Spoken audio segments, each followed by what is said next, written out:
The realities of climate change are here with us. Journalists, of course, are also impacted. Environmental issues are difficult to write about. We need to talk about it more. We need to drum it home for people to really understand, and also understand the small things that we can do on our own. This training was done to enhance the capacity of the media, which included editors and reporters, so that they would be able to take this technical information, break it down to the level of the public, and educate the public for us.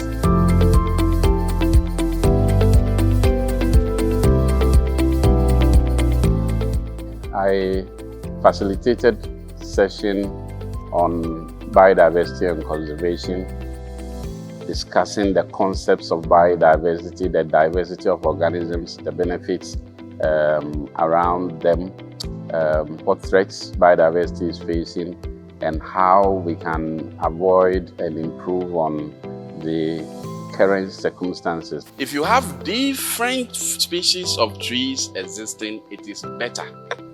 You cannot use teak for everything, medicinal. But if you have a mahogany here, you tap into the medicinal space. If you look at our cultural systems, for years, there were places that culturally they will tell you, you don't have to cut a tree here.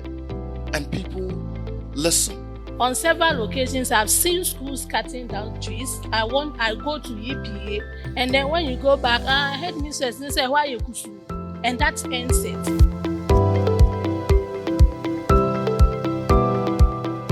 We looked at what land is, the various components of land, and what are the causes that leads to degradation, how sustainable land management being applied as tools to kind of reduce the impact of degradation. Because of the benefits that we get from land and the way our population is increasing, land is under pressure. What are the current environmental laws, and is there a need to update them in order to reflect our current situation? The governments are implementing policies that are in nature broadly price-based, regulatory-led, and tech-driven.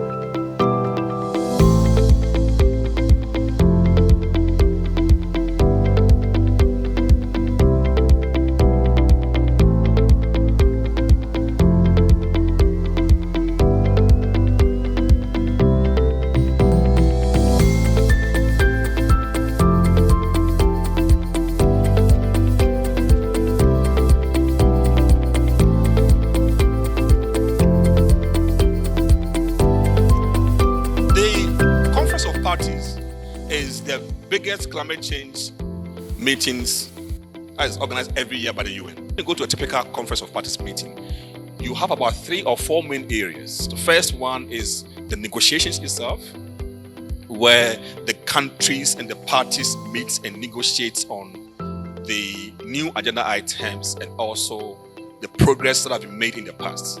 It's about getting to know what your nation is presenting, following up on it, and also after that, we look out for what they agreed on, and going forward, what will go with. It's a crazy place, very confusing in the first instance. You don't even know what issues to follow. For preparation, it's actually key. You need to prepare, know the topical issues that will be addressed at the main table, at the forefront, before you even go there. Africa needs to define our own trajectory.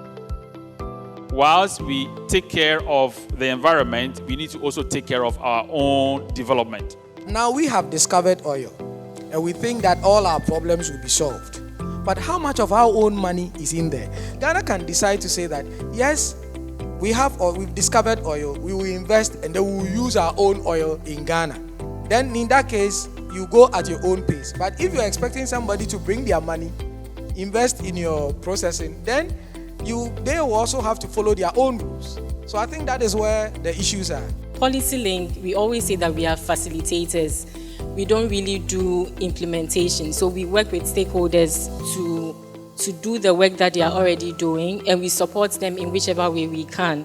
The best we can do is to link you to the resource persons, to other organizations that are working within the areas that you are looking to. And they will easily talk to you, they will easily give you the information. We also have a lot of information to share, data, So once you need that, we can support you with it. I've actually had enough information from the resource persons. They've been very resourceful. You could tell that they actually knew what they were talking about. Climate change focused, climate change centered. It has definitely enhanced the capacity of the participants to report on the issue. What do we have to do when we go to a place like Keta? Telling them that when you mine at the seashore, you are taking away that buffer. And then when it rains, that buffer it's no longer there and it's going to cause flooding, which is going to take away your community. So don't do the mining at the seashore. When you come to Accra, it's to tell people that do not litter the environment with plastic, which is going to clog the waterways and then also cause flooding. So it's about how to localize these climate change issues as journalists.